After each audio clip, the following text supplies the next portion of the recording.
Thank you, Mr. President. I would like to join others in thanking Under-Secretary General Woronko and seated Acting Executive Director Chen for their briefings on the 14th report of the Secretary General on the threat posed by ISIL-Daesh to the international peace and security. At the outset, I express my heartfelt condolences to all the families of victims who lost their loved ones in recent terror attacks in Afghanistan, United Arab Emirates, Iraq, Syria, Democratic Republic of Congo, and Uganda. As a country that has long borne the brunt of cross-border terrorism, including the 2008 Mumbai terror attack and the 2016 Pathankot terror attack, with victims of both these dastardly acts yet to get justice, India is acutely aware of the human cost of terrorism and remains fully committed to bringing the perpetrators of these attacks to justice.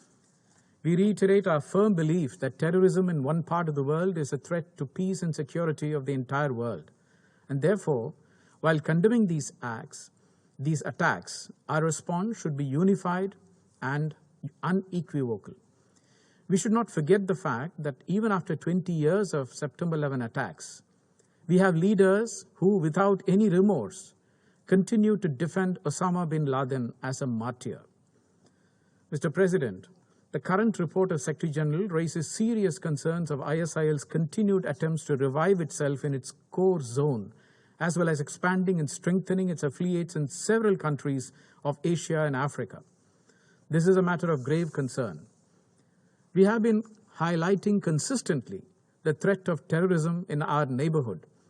These security fears have been further exacerbated by the changed political situation in Afghanistan. The report of the monitoring team is concerning as it highlights that Afghanistan has the potential to become a safe haven for Al-Qaeda and a number of terrorist groups. The SG's report also highlights near doubling of strength of ISIL Khorasan following the Taliban's release of several thousand individuals from prison. In his 12th report, Secretary General has highlighted that Shahab al-Mujahir, the leader of the ISIL-K, as having maintained familial ties to the prescribed Haqqani network as well. The report of the Taliban Sanctions Committee recognizes the continuation of the links between Taliban, especially through the Haqqani network, and Al-Qaeda and other terrorist groups in our neighborhood. It is essential that we do not lose sight of the ease with which the proscribed Haqqani network, with support from their patron state, have worked along with prominent terrorist organizations like Al-Qaeda, ISIL-K, etc. in South Asia. We have been reiterating the close links between proscribed terrorist entities under the 1267 sanctions regime, such as Lashkar-e-Taiba and other terrorist groups, including Jaish-e-Mohammed. However, in spite of repeatedly flagging these concerns, the Secretary General's report has failed to take notice of these linkages. We hope that in future iterations of such report, inputs from all member states would be treated on an equal footing and an evidence-based and credible yardstick be applied by its authors. Mr. President, the sign of re-emergence of ISIL-Daesh in Syria and in Iraq calls for urgent action by the international community. We reiterate that terrorists can neither be defeated by forming alliances with non-sovereign entities, nor while pursuing national political agendas. We need to support regional member states in their implementation of their measures against terrorists and UN-designated terrorist groups. In Africa, it is becoming increasingly evident that terrorist groups with linkages to ISIL and Al-Qaeda are gaining in strength. They have targeted and killed civilians, especially women and children, security forces, and UN peacekeepers. It is heartening to note that countries affected by these terrorist groups are taking measures both on their own and collectively to counter the threat. We commend all these efforts, including that of SADC in Mozambique, Multinational Joint Task Force in the Lake Chad Basin, and the G5 Sahel Force in the 5 Sahel countries. These efforts should be supported by the international community and the UN without any caveats. Mr. President, today the terrorists' use of ICT, social media, emerging technologies such as new digital payment methods, encrypted messaging services, cryptocurrencies, crowdfunding platforms, unmanned aircraft systems, etc., pose a dynamic threat for which most of the member states do not have adequate response capabilities. Global expert bodies such as the Financial Action Task Force have been raising serious concern about terrorist financing.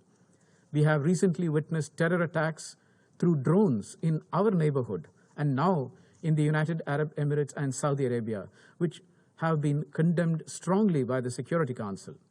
The recent Council Resolution 2617 takes note of this threat posed by unmanned aircraft systems. We need to work together to develop appropriate solutions and evolve global standards to address these threats. Terrorism impacts everyone irrespective of the place or origin.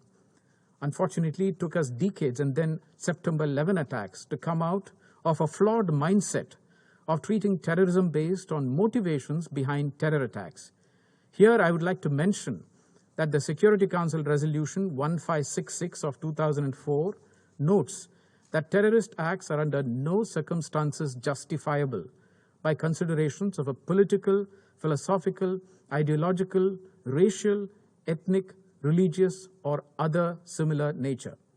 Resolution 1566 further underlines that terrorism seriously impairs the enjoyment of human rights and threatens social and economic development of all states.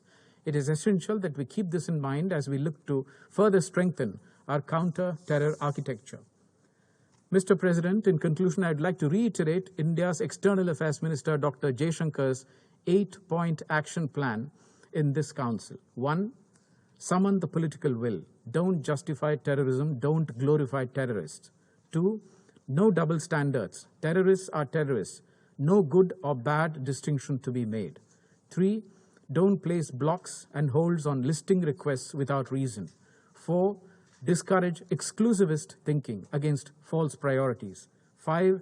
Enlist and delist objectively, not on political or religious considerations. 6. Recognize the linkage to organized crime. 7. Support and strengthen FATF. 8. Provide greater funding to UN counter-terrorism. As chair of Counter-Terrorism Committee, India will work closely with UNOCT and CTED and continue to take up this issue with all stakeholders so that a zero-tolerance approach to terrorism and its perpetrators becomes the norm of the international counter-terrorism discourse. I thank you, Mr. President.